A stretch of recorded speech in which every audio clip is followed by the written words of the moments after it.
புதுச்சேரி தொழில்நுட்ப பல்கலைக்கழக மாணவிக்கு ஏற்பட்ட வன்கொடுமையை கண்டித்து புதுச்சேரி மகிழா காங்கிரஸ் நிர்வாகிகள் 50க்கும் மேற்பட்டவர்கள் சட்டப்பேரவையை முற்றுகையிட்டனர்.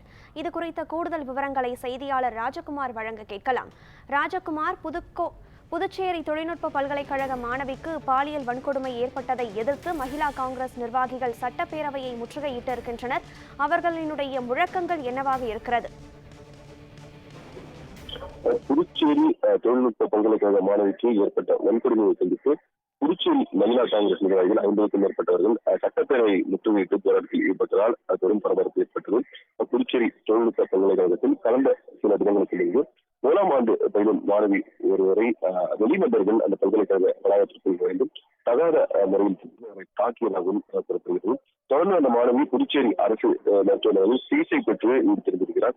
இருப்பினும் இந்த தொடர்பான எந்த ஒரு வழக்கும் பதிவு செய்யப்படாததையும் பல்வேறு மாணவர் அமைப்புகளை சேர்ந்தவர்கள் பல்கலைக்கழக நிர்வாகம் இது தொடர்பாக இந்த விஷயத்தை மூடி மறுப்பதாகவும் மாணவிக்கு பாலியல் வன்கொடுமை நடைபெற்றதாகவும் கூறி பல்வேறு கட்ட போராட்டங்களும் நடத்தினர். தொடர்ந்து 4 நாட்களுக்கு பிறகு இந்த விவகாரம் தொடர்பாக காலாப்பட்டு போலீசார் வழக்கு பதிவு செய்தனர். அதில் கூட மாணவி தாக்கப்பட்டதாகவும் அவரை வெளிநபர்கள் தகாத வார்த்தையின் திட்டியதாகவும் மட்டுமே கூறப்பட்டு வழக்கு பதிவு செய்யப்பட்ட நிலையில் பல்வேறு கட்சிகளை சேர்ந்தவரும் தொடர்ந்து போராட்டத்தில் ஈடுபட்டிருக்கின்றனர். குறிப்பாக இந்த விவகாரத்தை புதுச்சேரி அரசு மூடி மறுப்பதாகவும் பல்கலைக்கழக நிர்வாகம் மாணவியை கூட்டு மிரட்டி இது சம்பந்தமாக எந்த ஒரு புகாரும் கொடுக்க கூடாது என தெரிவித்து அவரை ஊருக்கு அனுப்பி வைத்ததாகவும் கூறி போராட்டத்தில் ஈடுபட்டதில் இன்று முன்னாள் முதலமைச்சர் நாராயணசாமி தலைமையில் 50க்கும் மேற்பட்ட மகிழா காங்கிரஸ் நிர்வாகிகள் ஜென்மராஜன் பேராளர்களே கண்டன ஆர்ப்பாட்டங்களில் ஈடுபட்டனர். அப்போது புதுச்சேரி அரசு உடனடியாக இந்த விஷயத்தில் உண்மை குற்றவாளியை கைது செய்ய வேண்டும், குற்றவாளியை மறுப்பதற்கான எந்த ஒரு விஷயங்களும் ஈடுபடக்கூடாது, பாதிக்கப்பட்ட மாநிலத்தில் நீதி வழங்க வேண்டும் உள்ளிட்ட கோஷங்களை போய் கண்டன ஆர்ப்பாட்டத்தில் ஈடுபட்டனர்.